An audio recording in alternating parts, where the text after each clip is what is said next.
Good morning. It's 11:05 a.m. Do you know where your home equity is? Welcome to the Velocity of Money.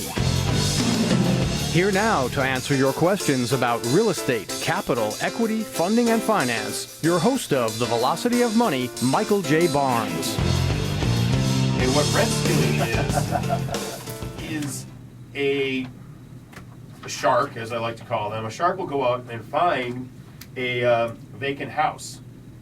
And they'll go in and change the locks and maybe clean it up a little bit if need be, but then they'll rent it out to somebody. They'll move that person into the house. They'll, get their $1,000, $1,500 a month rent on the house, and then 3-4 months down the road, the repo man comes along and knocks on the door and says, hey, you got to get out. Says this to the tenant, of course, and tenant says, well, what do you mean? You don't own the house? And well, it turns out that the guy they were paying rent to for the last 3 or 4 months didn't own the house either. So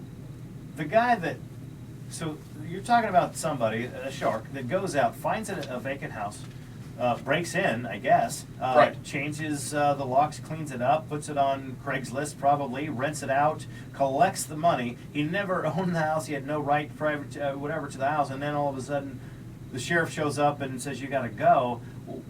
Well, how can that be legal? Well, it's not legal.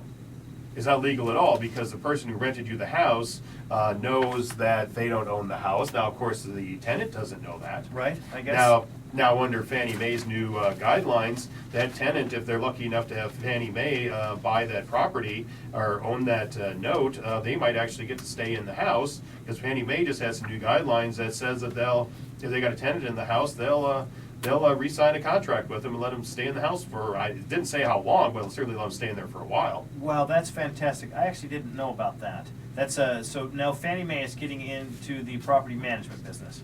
Yeah, our government is now becoming a landlord as well as apparently the entity that likes just handing out trillions of dollars.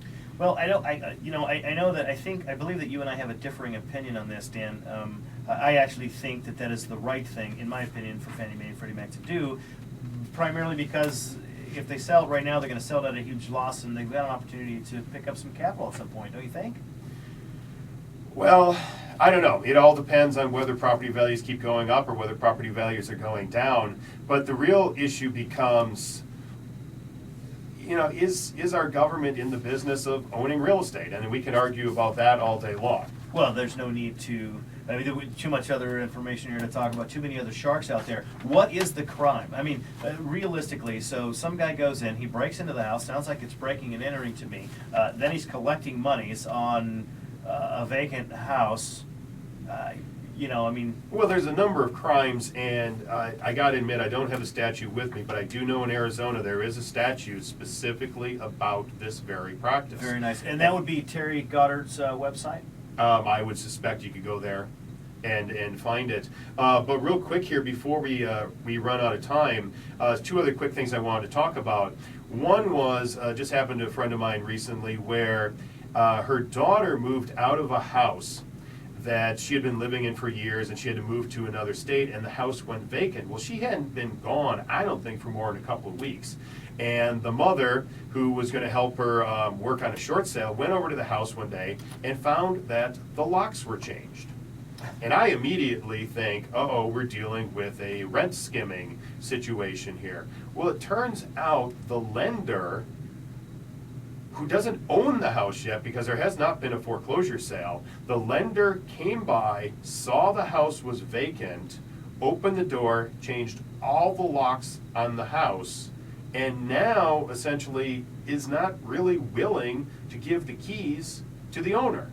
And I couldn't quite figure that one out, especially when I found out that 2 weeks later they still hadn't gotten the keys from the lender. Wow. So just be careful of that. And the one thing, the last one I'll talk about real quickly here is that a buddy of mine works repos over in California, and I think it's happening here a little bit. But what will happen is when you're in a foreclosure situation, you'll have all kinds of people knocking on your door. Well, some of these people want to come by and want to buy the stuff out of your house. Now, there's certain stuff you can sell. If anything in my mind, that is not physically attached to the property you can sell. So if it's a washer and a dryer and a refrigerator, you can sell that stuff. But you're not really supposed to rip the cabinets off the wall, rip the pipes out of the wall, and sell it to somebody who's coming by, knocking on your door, offering you $1,500 for everything in the house.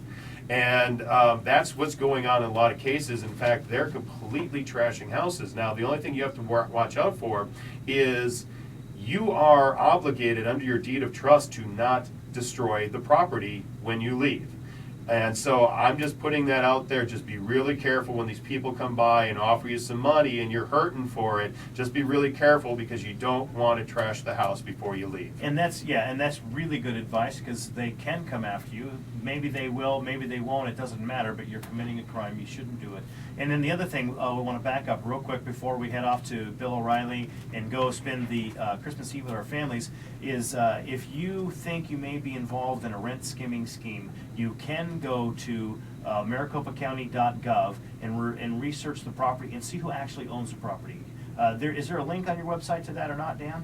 No, there isn't, and well, maybe we can get that put up there. Okay. But again, if you think you're having a trouble, you obviously want to call the Attorney General's office and talk to them about it if you in any way suspect that the person you're writing that rent check to doesn't own the property. Very nice, good. Well, you're listening to KFNX 1100. This is the Velocity of Money. My name is Michael J. Barnes. We had Dan Havey. Thanks again to Brett Fallon for spending time with us today.